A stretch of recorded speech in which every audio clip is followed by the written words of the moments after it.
You're watching Word Alive Bible Study at Word Tabernacle Church. I need a word, life-changing word. A place of relevant ministry where relationships are built, needs are met, purpose is fulfilled, and God is enjoyed. Join us now as we get stronger, grow deeper, and go higher. Stronger, deeper, and higher every day. We need a word.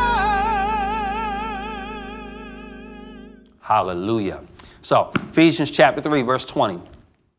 We should have memorized it from the New King James Version, but I'll read it to you from the ESV.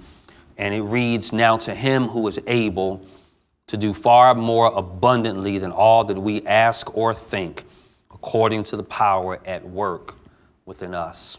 Amen. So that's the declaration of God's ability. Everybody say the declaration. So it's the declaration of God's ability. So get somewhere where you can grab your note sheet and take these notes down. And so today I want to pick up on the description of God's ability. We talked about the declaration. We talked about he is a prayer answering, person saving, path guarding, pain comforting, promise keeping, and problem solving God. That was the overall declaration. Now I want to talk about this description of God's ability. And so hang out just at chapter 3, verse 20. Please grab this. Paul is teaching us that God's ability goes beyond my expectations. Now that's a great word. His ability goes beyond my expectations. That whatever we are possibly thinking, whatever we're possibly asking, whatever expectations we have established, God has the ability to surpass that. He has the ability to exceedingly surpass it. Now I want you to grab three things real quick before I get into the subpoints on the note sheet. Whatever your expectations are right now, God's ability can go beyond that. Not only our expectations, but whatever my explanations are. So as I'm trying to explain why things are a certain way and what has happened, what has not happened, the text is teaching us today that God has the ability that regardless of how good I am at explaining stuff, his ability is even to go beyond it. In other words, you can come up with all of the dotted I's and crossed T's and all of the fancy indicators and descriptions and explanations about why things have happened. And God is saying, when you exhaust your vocabulary, when you exhaust every possible explanation, I still can go beyond that. And this is one of my personal favorites. God can even go beyond my exaggerations. He can go beyond my expectations. He can go beyond my explanation, but he can go beyond my exaggerations. You know, we're claiming things that are not quite so. We've exaggerated. We've taken it further. You know, we said we lost 25 pounds, but we really lost 6. You know, we claimed that we saved up $1,000, but we really saved up, $300. Whatever I'm exaggerating about, God is even able to go beyond that. We ought really be mindful of that in the church because, we have a tendency to escalate. We have a tendency to exaggerate on how big our churches are. You ask pastors all the time, well, how many people you have, Doc? How many people you have, Doc? And, they'll throw out some exaggerated number because they haven't purged the roles of the ministry in 20 years. God is saying, even when you exaggerate, I'm even able to go beyond that. When you wake up in the morning and you say you feel great and deep down inside you don't, God is saying, even you've exaggerated how good you're feeling, I can even take you beyond that exaggeration. This is the description of God's ability. So I want to say some things relative to this with Paul teaching us at the church of Ephesus that to him who is able to do exceedingly, abundantly, and above all that we could ask or think according to the power that is at work in us. A few things I want you to jot down. Here's the first big point under the description of God's ability. Number 1, letter A on your note sheet, Roman numeral 3, jot down the word considerations. That the description of God's ability is beyond my considerations. Pastor, where is that? In the text, he says, able to do far more than we ask. Everybody say ask. Jot that down. Ask. Now think about this for a moment. There is no one we know, no matter how rich, no matter how powerful, no matter how willing they may be, there is no one that has the ability to go beyond what we ask. Let me ask you a question. What are you asking God for? I've asked him for peace. I've asked him for favor. It's one of my favorite. God, grant me. Let me tell you, my two of the things two things I talk to God often about. One is, God, keep me close and keep me clean. I've been praying that prayer for many, many years. So I'm letting you in on a couple of my little personal prayers. Number one, God, keep me close and keep me clean. When I have made mistakes in my life and the bottom has fallen out, and trust me, my bottom has fallen out before. I have hit rock bottom. You know, it's been a long time since I've said this, but there was a time in my life where I promised the Lord I would never minister again. There was a time in the Lord where I said, God, I'll serve you in any other way you want me to serve. I just don't want to do it in the church. I really wanted to walk away from ministry. It was many, many years ago, but the bottom had fallen out in my life, and I was disillusioned by church. So if you're listening to me, I hadn't even planned on going here, and you're listening to me, and you've given up on church, and you think the people in the church aren't real, and you think they're fake, and you think they're hypocritical, and they've hurt you, and you're licking those wounds right now, and you're not ready to return, and you're trying to figure out, man, I'm watching this Bible study of this church. I'm watching Word Tabernacle. I'm watching their outreach in the community. I'm watching them give scholarships to kids. I'm watching them minister to homeless people. I'm watching them help people get on their feet and get jobs. I'm watching them write checks through their nonprofit to help people with utilities and with their rent. I'm watching how young people are being developed in literacy. I'm watching all of this work, and I'm wondering, man, is this church real? Is it really real? Because I've had some points where I've been wanting to walk away. I'm here to tell you, I am a pastor that understands exactly how you're feeling. I have been exactly where you are, where I said, God, I'm done. I don't want to do this anymore. God, I love you with everything in me, but God, I'm just not interested in doing it. One of my prayers, I'm getting to the point of the things I've been praying about. In that season of my life where I messed up, where people hurt me, where they claimed I just didn't have a calling on my life. In that moment, this is what I prayed.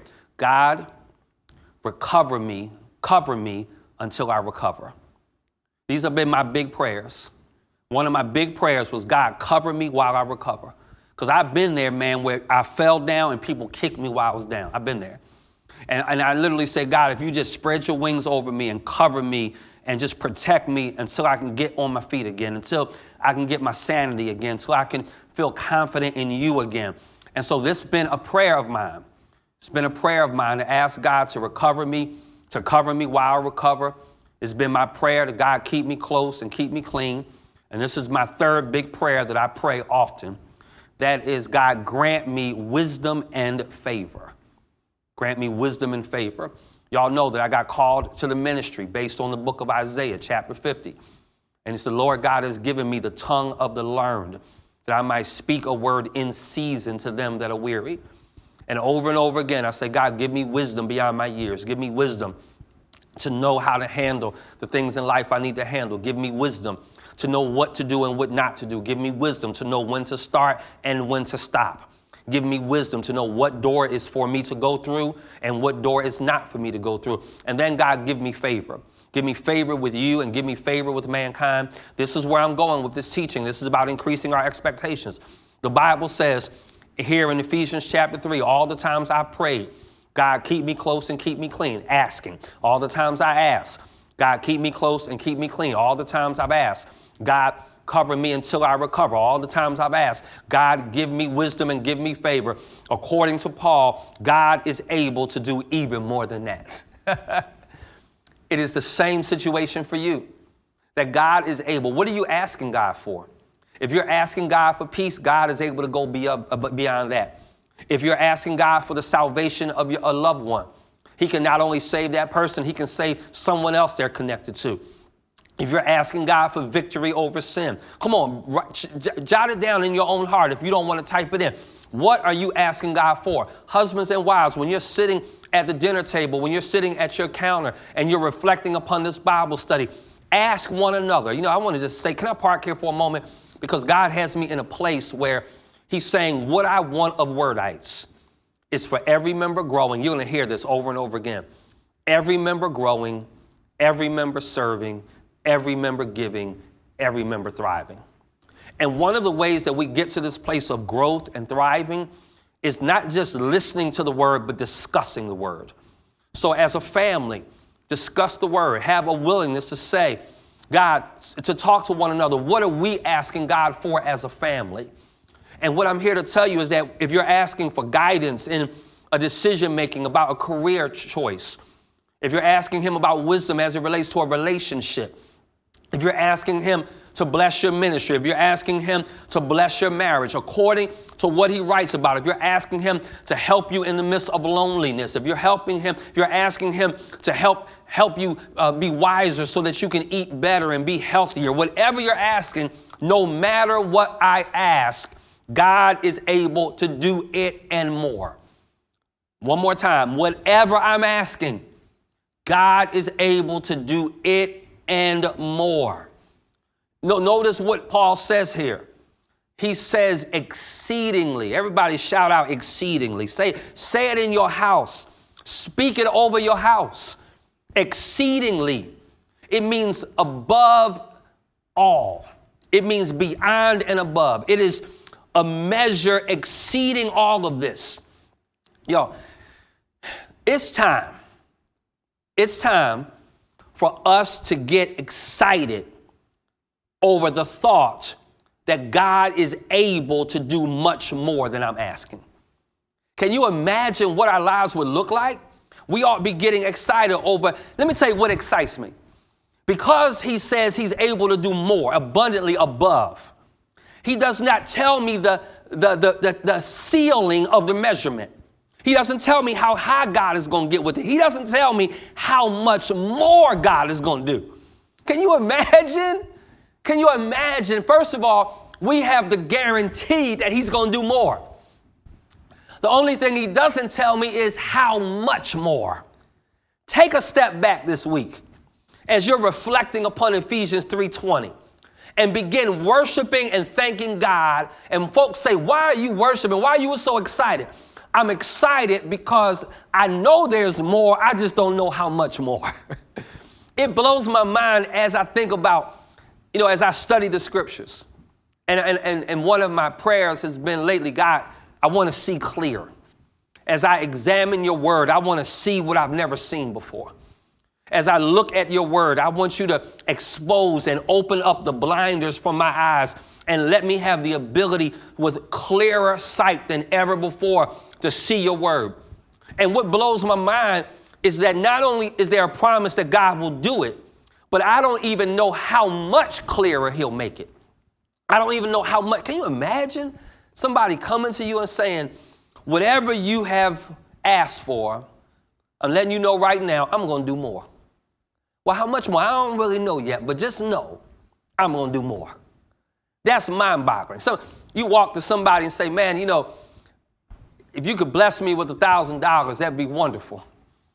And that person saying, well, listen, I'm going to at least do that, but I'm going to tell you what, I'm going to do more. Well, how much more? I don't really know yet, but just know it's going to be more than what you asked for. Can you imagine living our lives with the promise and the guarantee that more has been promised, that more is on the horizon? For those of you who love God, for those of you that believe in the word of God, I want to speak this over your life. If I were you, I would get ready for more.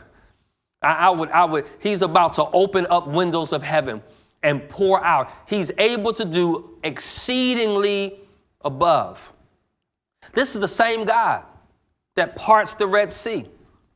This is the same God that causes the sun to stand still. This is the same God that makes the walls of Jericho fall flat. This is the same God that kept 3 men alive in a fiery furnace.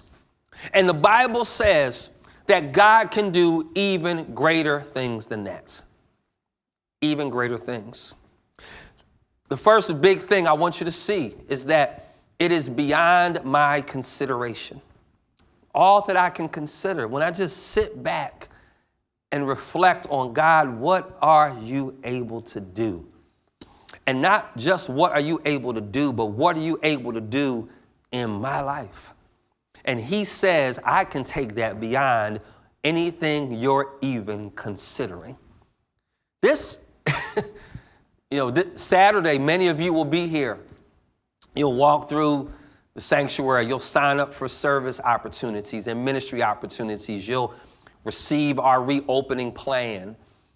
And you'll get your coffee mug so we can participate in coffee chats over the summer together, and I can keep you apprised of everything that's going on.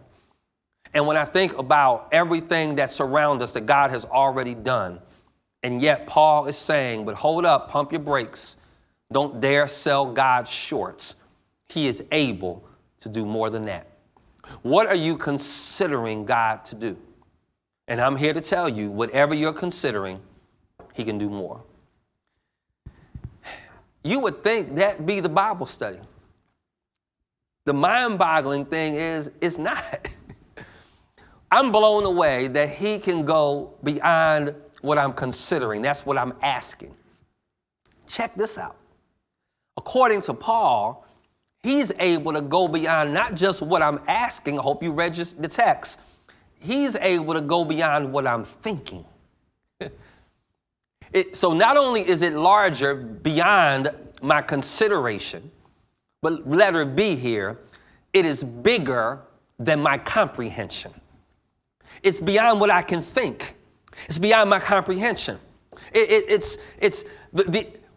truth is, we don't even have the ability to think of something big enough to ask God for that would even come near testing a fraction of his ability. I just spoke a mouthful. I'm going to say it one more time. You and I, the person with the biggest brain in this church, whoever that is, I'll let y'all brag on yourself. It's not me.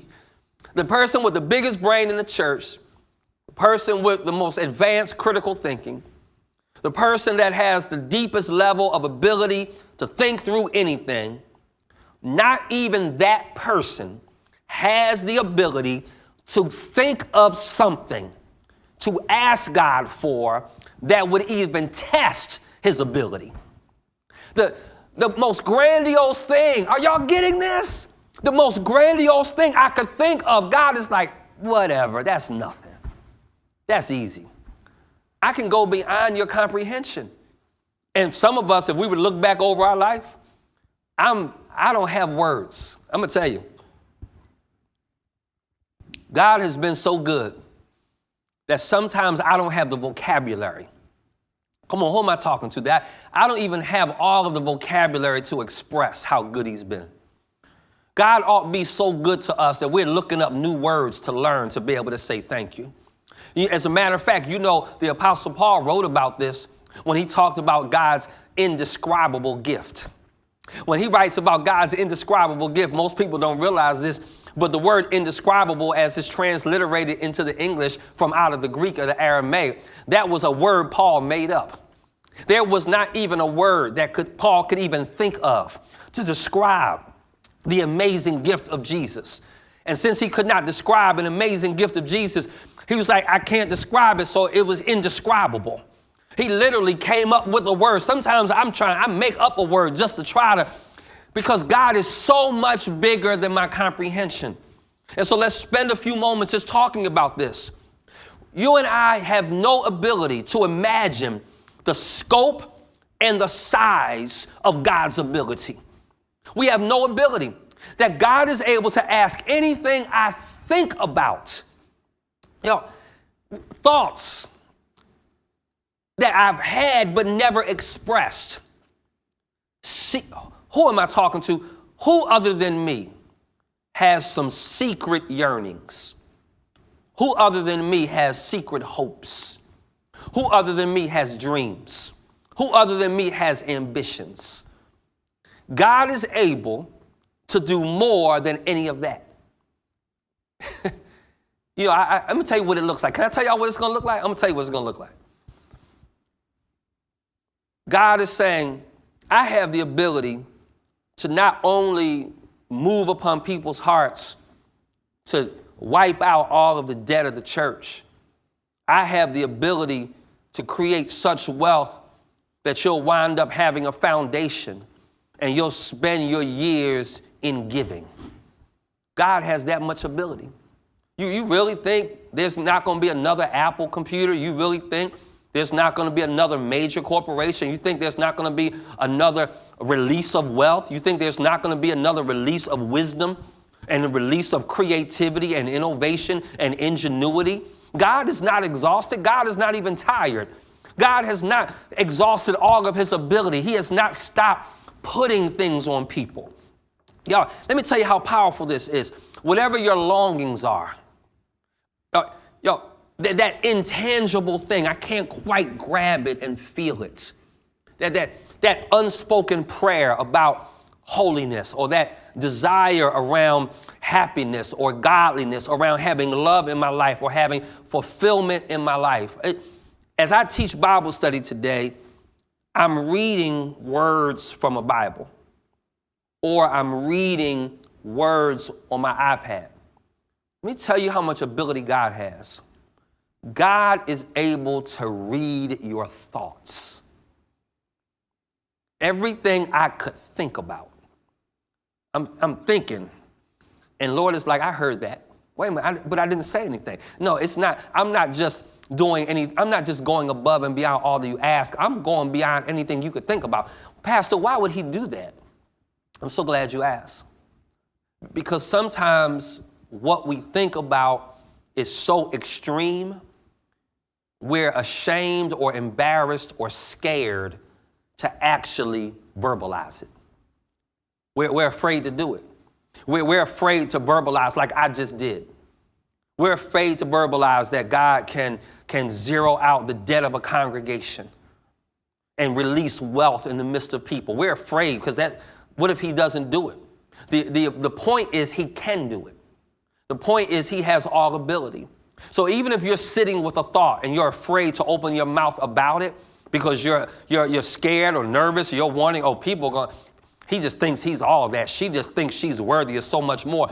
Sometimes we won't say it. And God is saying, no worries. I read your thought. And that thought you have, I'm able to go beyond it. He can take whatever I'm asking or thinking, and he can go beyond it. How is that possible? Let me tell you how it's possible. Because God, unlike us, he does not just see here and now. God sees then and there. I only see here and now. God sees then and there. Because, so watch this. So there's some things I don't even know to ask about.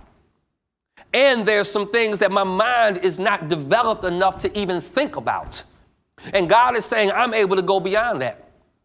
You remember in the Old Testament it says, call on me, and I will answer. Y'all remember the rest of it.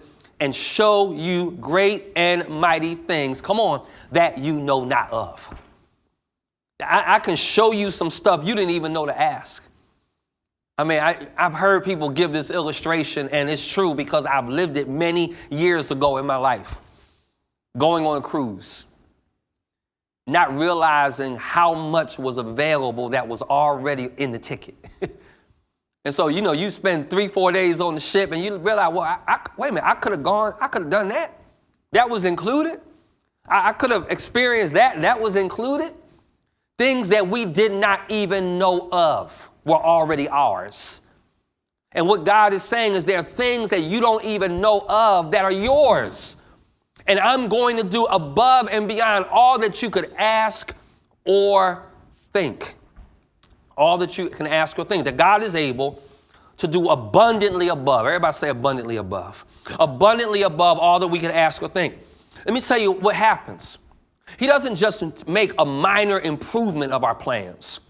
What God does is he overrules them and gives them magnificence that is worthy of himself. One more time. God does not simply overrule them. He literally, he does overrule them, and he gives them a magnificence that is worthy of himself.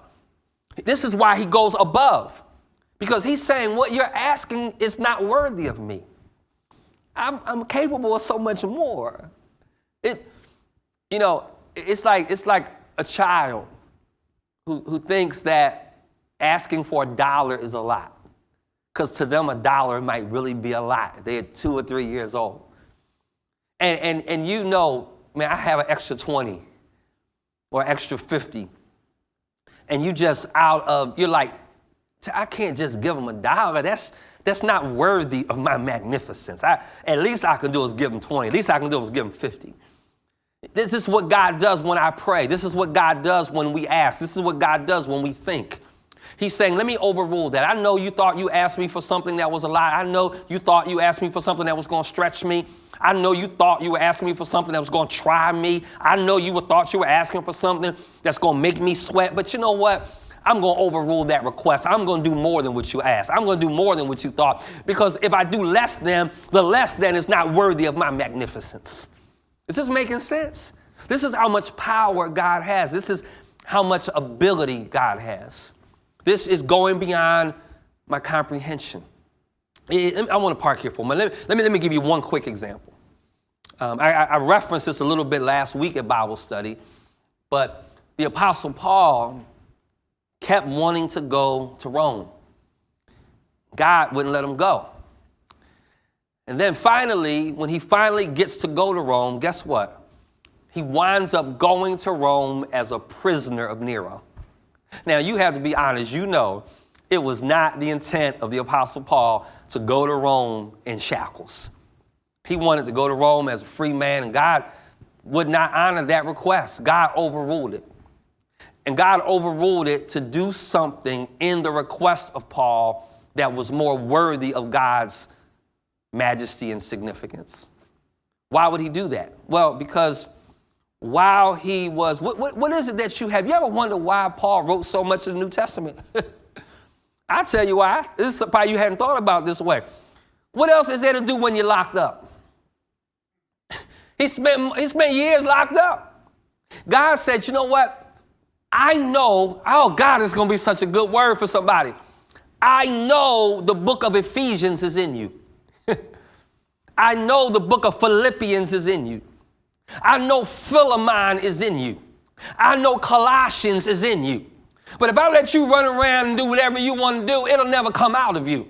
So you've been praying to go to Rome. What I'm going to do is I'm going to arrest that request. I'm going to do more with that request. I'm going to send you there in chains so that as a result of your incarceration, I can do exceedingly and abundantly above all that you asked of me. Because you didn't ask for me to write Philemon.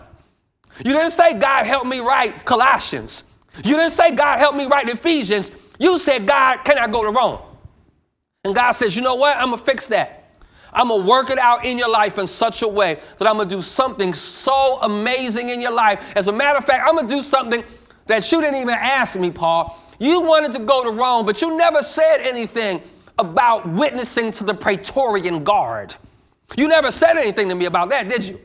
Because you didn't really expect to be around the Praetorian Guard because, after all, you weren't expecting to be locked up. You never asked me to be in front of kings and potentates. You just wanted to go to Rome. But you know what I'm going to do? I'm going to do exceedingly and abundantly and above anything you're asking, because I have a greater purpose for you, Paul, that's going to better represent my majesty and glory as your God. I would submit to us today that God wants to do the exact same thing in our lives. God wants to overrule my asking and thinking to do more that will be more aligned to his majesty and his glory. Everybody say, bigger than my comprehension. Jot that in your notes, bigger than my comprehension. Let me pause here for a minute. Let me pause here for a minute and let me tell you how to handle what's about to happen. I believe God is about to produce some fruit that you didn't expect. This is just a word of knowledge, a word of prophecy that I feel led by God to speak over somebody's life. God is going to release some fruit that you were not expecting. And what God is causing me to say to us as a congregation is get ready for what's about to come. Because one of the worst things in the world is for God to bless us and then we don't know how to handle the blessing. For God to move and we don't know what to do about it. So let me give you a few things very quickly because, and jot this down, I need to handle what's about to come. You know what I call this? I call this faith fruit.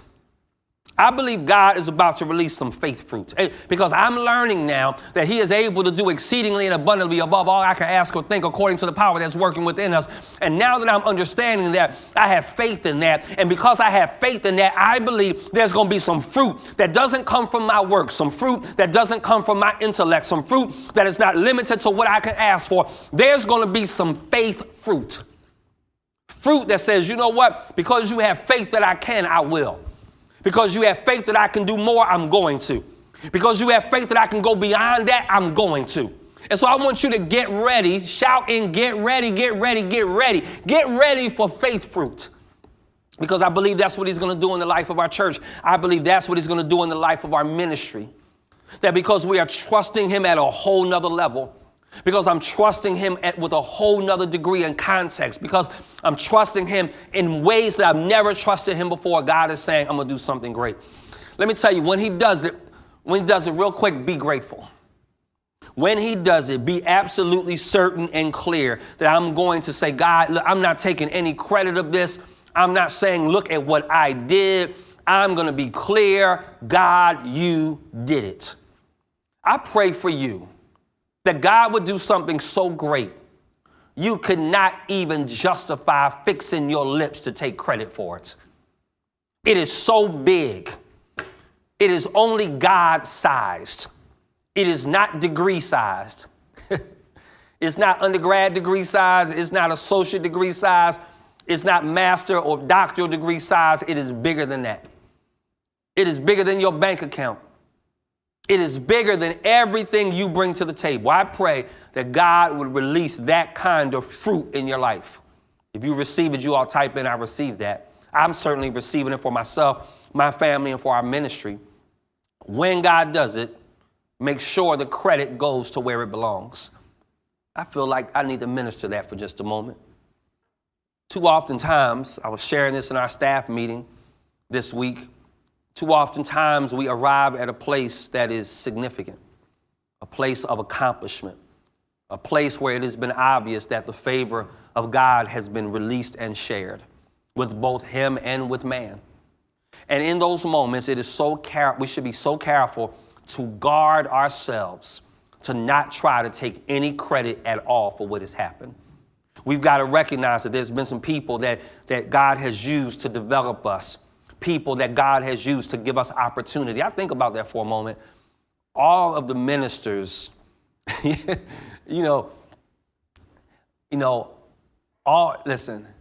I found some old CDs. So that'll go, now I'm not talking about certificates of deposit. I'm talking about, some CD discs, and I found some cassette tapes. I found cassette tapes from 25 years ago. 30 years ago. And I have one of those little boxes that you can put a CD in it. You can put an album on it. Some of my young people, you don't know what an album is, but that's another Bible study. You can put an album on it. You can put a CD in it. You can put a tape in it, and it'll play anything. So I brought it out, and I popped that tape in. Whew, y'all, it was a little bit painful. I was thinking to myself, Lord, bless these people that gave me an opportunity when I didn't know what the heck I was talking about. I thought I knew a little something, but when I listened to those old tapes, see where God has brought me from, I'm very humbled, and I recognize that I am where I am because of people who maybe didn't have my education, but they gave me something I desperately needed in that moment. Watch this, it was opportunity. They gave me opportunity and they gave me encouragement. I want to speak this over somebody's life. Now that God has you in a place that he has you, you have your business, you have your money, you have your home, you have your health, you have your strong marriage, You have your children that you're proud of that have done great things. You're doing the things that matter in your life. You've reached great educational attainment.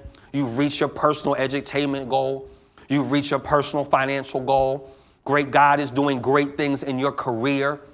Would you, this week, here's homework. This week, reach out to somebody that gave you opportunity and encouragement along the way. And call that person, text that person, write that person, and thank them for the opportunity and the encouragement. Because we have to recognize when faith fruit comes in our life, we have to be very clear that I'm not taking the credit for this. So be grateful. Don't take the credit for it. And let me just say one more thing about it. Use the faith fruit to make a positive impact on the community and in other people's lives. I'm telling you, I'm getting you ready for God to do exceed. Let me ask you a question. When God does more than you ask or think, what are you going to do with it? This is where many of us make the mistake and why many of us, God doesn't do more than we ask or think. Because be clear, he has the ability to do more than we ask or think. But oftentimes God does not do more than we ask or think because he knows you're not going to use it properly. You're not going to use it to benefit people. You're not going to use it to make the community better. He does not bless us with exceedingly and abundantly above and beyond so we can hoard it, so that we can have significantly more than the next person.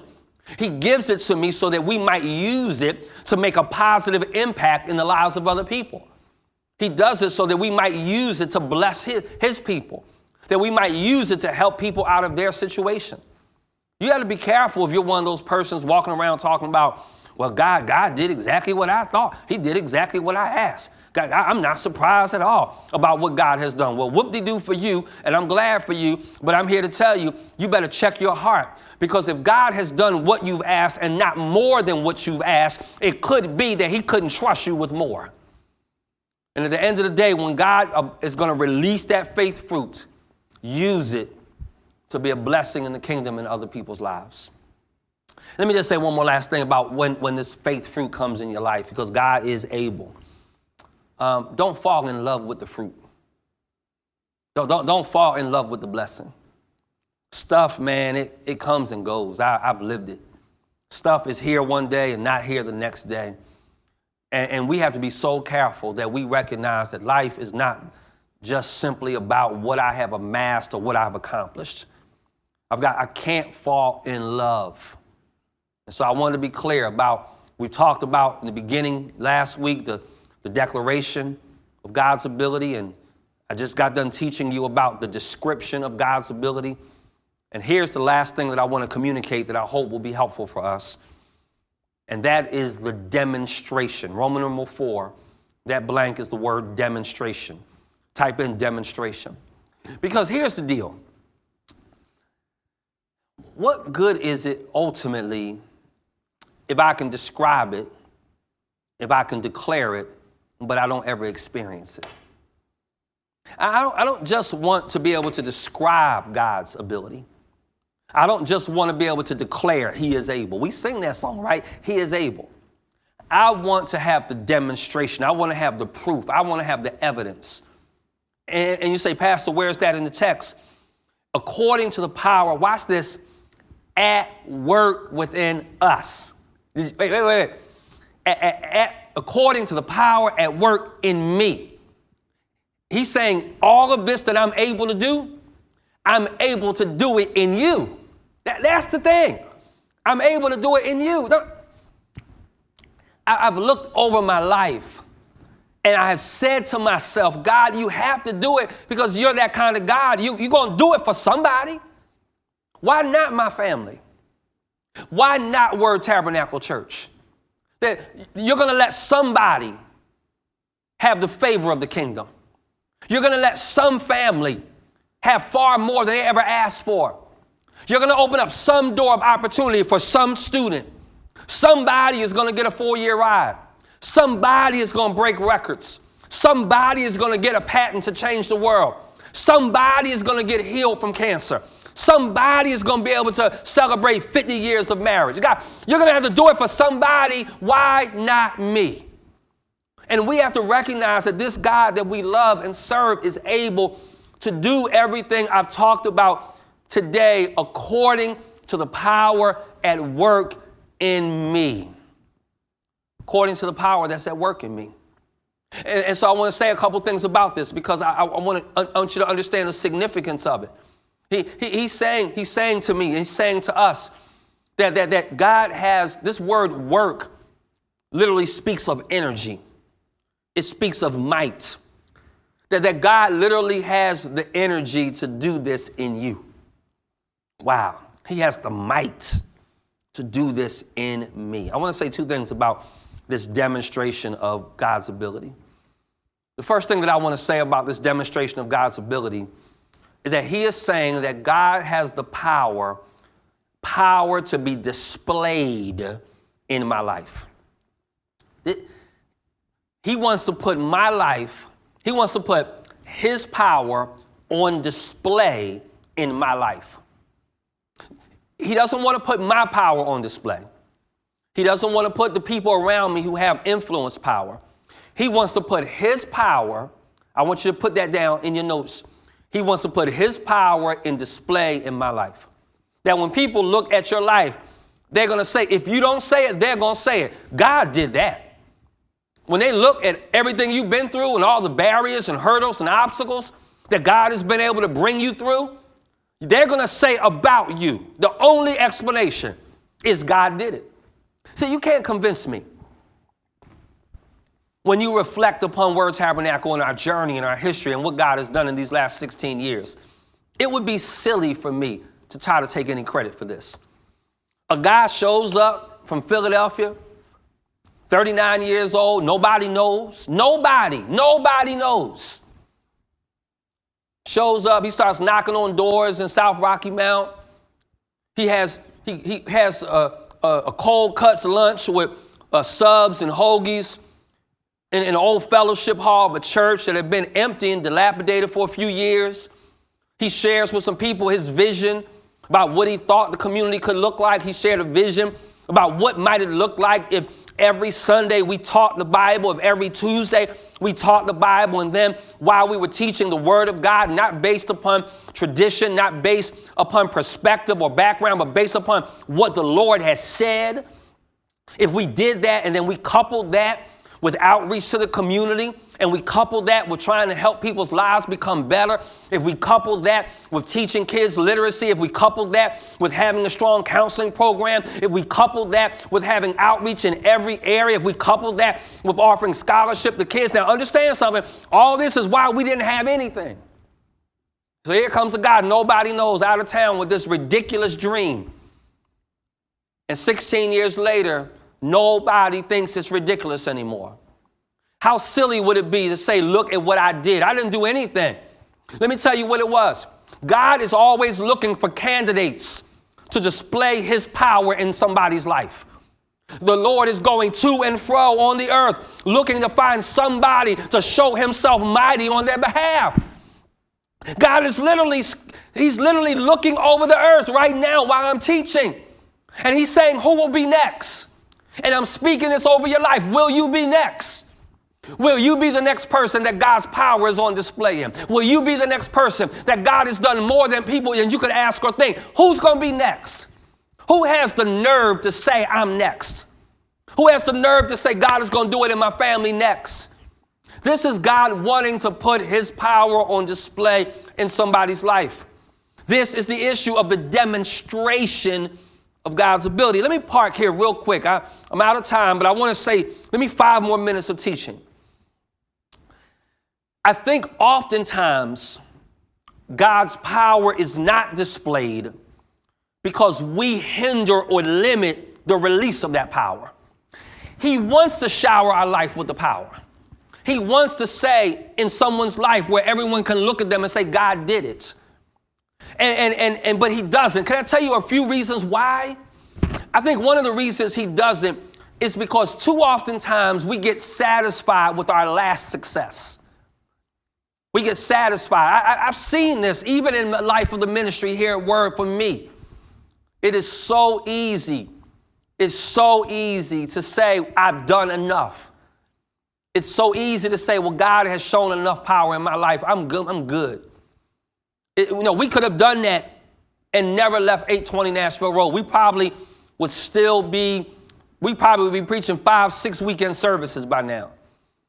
We could have said, you know what, look at what God did. He's filled the sanctuary once, twice, 3 times, 4 times, some services 5 times. That's enough. And many times in our own life, you are satisfied with the promotion you've already gotten. You're satisfied with what God has already done in your life. You're satisfied with what level of accomplishment or achievement you've had. And God is saying the fact that your last success has now stifled your next success, that it is limiting your ability for the next level. Type that in, the next level, hashtag the next level. God is saying, I want to do something more than I've ever done. I want to don't become so satisfied. So we didn't. We said, you know what? It's amazing what God can do. Let's go buy some land. Maybe we can build a church. And in the midst of waiting to build the church, God opens up the door. Who would ever thought? It's a reason every bank in Eastern North Carolina rejected our application to get this project financed 7 years ago. Because nobody really believed that God's power could be displayed like this.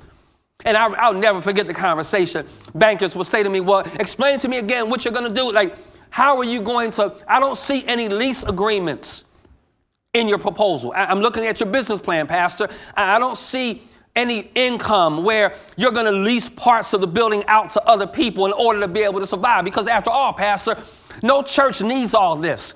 No church needs 110,000 square feet. So it would be one thing if your business plan said we're going to use up 50,000 and then we're going to create businesses and incubators and we're going to lease our space out to all of these other companies. We'll lease our space out to a call center or various logistics agency. You got the loading dock. This is not a good business plan, Pastor. It's no way a church like this, especially an African-American church, it's no way, especially in Eastern North Carolina, in the midst of a housing bubble. It is no way y'all can afford this. But they forgot. Ephesians 3:20. God is able to do abundantly and above all that we could ask or think according to the power that's at work in us. It was him displaying his power in our lives. And guess what, y'all? He's not done. And so the key is we could have said, you know what? We've built out 50,000 square feet of education space. We have a gymnasium. We have a fitness center. We have a preschool. We've got a nursery. We've got a sanctuary we can start in. We've got all of these other things. It would be easy for us to say, we're good now, God. We don't want anything else. But you know what? We didn't do that because we did not let our last success hinder us from the next level. And I'm speaking over your life. Don't you dare let the fact that you graduate with an undergrad degree, don't let that be enough. You've gotten your GED, don't let it be enough. You've gotten your associate degree, don't let it be enough. You finally gotten out of debt and you paid off your car. Don't let that be enough. Pay off the house now.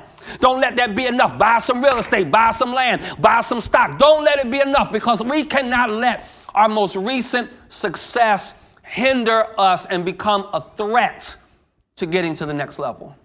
Because God wants to display his power in our lives. I think the other reason why his power is not displayed in our life, and this is just in your notes, it's nowhere on your note sheet, so you're just going to jot this down in the margin, is not just because we allow our last success to become a threat or a hindrance to the next level. But I think the other reason why God's power is often not displayed in our life is because we watch other people fail and we set our limits based upon others' failures. You think I'm not aware? You think I'm not keenly aware that other churches have gotten big? You think I'm not keenly aware that other churches have built massive sanctuaries and they wound up empty? You think I'm not keenly aware of the risk associated with this?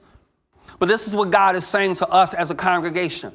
What God is saying to us as a congregation, don't dare set your limits based upon the failures of other people. Because what God had, you know I was going there, because what God has for you is for you.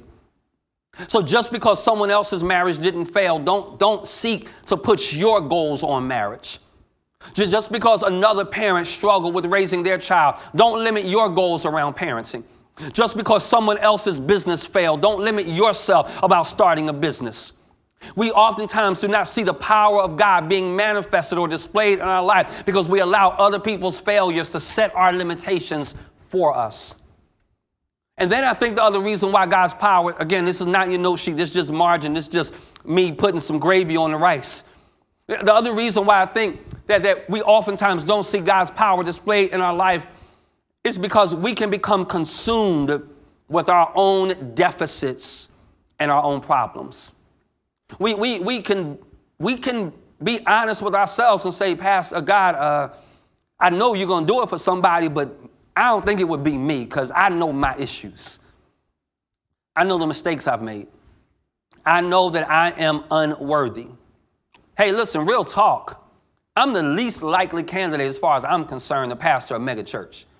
I'm the least likely candidate. I know men and women far more gifted, men and women that are far better educated, men and women who've been married much longer, men and women who are healthier in every regard of their lives. And at the end of the day, we still have to recognize that I cannot allow what I know about myself in terms of my problems and in terms of my deficits to become that which consumes me to the point where I don't trust God to display his power in my life. I'm almost at the end. I just want to try to drill down on this. But I think the other reason why we oftentimes don't see God's power displayed in our life is because too oftentimes we reject who God is using. God, we need as Wordites, there's some tradition we need. There's some old school church we need. Can I give you old school church? I'm going to give it to you. Any way you want to bless me, Lord, I'll be satisfied. We have to say, God, whoever you want to use, whoever your hand is on right now, whatever you are doing, in the words of the songwriter, whatever you're doing in this season, don't do it without me.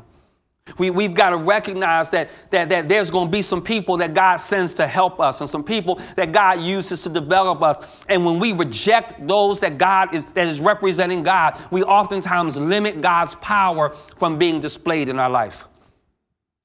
And then the last thing I'll say about why God's power is oftentimes not displayed is because sometimes we are in bondage. It's very important. We are in bondage to old methods. We are in bondage to tradition. And then God, we inadvertently create a stagnation in our lives where the power of God is not displayed. Big, I want God's power and ability demonstrated in my life. I want this power to be on display. Let it be said when people drive on our campuses. Let it be said when people come into the sanctuary. Let it be said when people interact in our environments. Let all of this be God's power on display. And then here's the last thing for Bible study today, is not only should God's power be displayed, but God's power then, therefore, needs to be desired in my life. Put your hands on yourself and just say, I want this power displayed. I want it, God. God, I want it. I'm asking you to do it for my family. I'm asking you to do it for me. God, I'm asking you to do it for our church. I'm asking God for you to release a favor, God, because we want to see your power displayed in our life. We desire this power. We desire to be more than what we can be in our own power. We want to experience your power. We desire your best. We desire your more. Come on, I want you to say that in and of your, God, I want your power over my family. I desire what you can do. You have to want this for yourself. How do I know? Because Paul says here that God is able to do exceedingly and abundantly above all we could ask or think. That means I'm doing some asking and I'm doing some thinking. What about you? What are you asking God for in this season? What are you thinking about in this season? In addition to this Bible study, allow this to be your discussion this week. What am I hoping for? What am I dreaming for? What am I imagining that God can do? And I want you to personalize it. What am I imagining God can do in my life? What am I imagining and hoping and dreaming that God can do in the life of my family? What am I hoping for, dreaming, imagining that God can do in the life of my community? What am I hoping for and dreaming and imagining that God can do in the life of my church? And I'm here to tell you, whatever you are asking for or thinking, our God is able to do even more. Somebody shout even more. Thanks for listening to Orthos. I hope you enjoyed today's Bible study. If you've got questions or comments or feedback, I'd love for you to share it with me. You can email me at james@jamesgaillard.com. I would also encourage you to follow me on one of my social media outlets. Go ahead and subscribe, either at Facebook or YouTube or Twitter or Instagram. Again, thanks for listening. See you next week.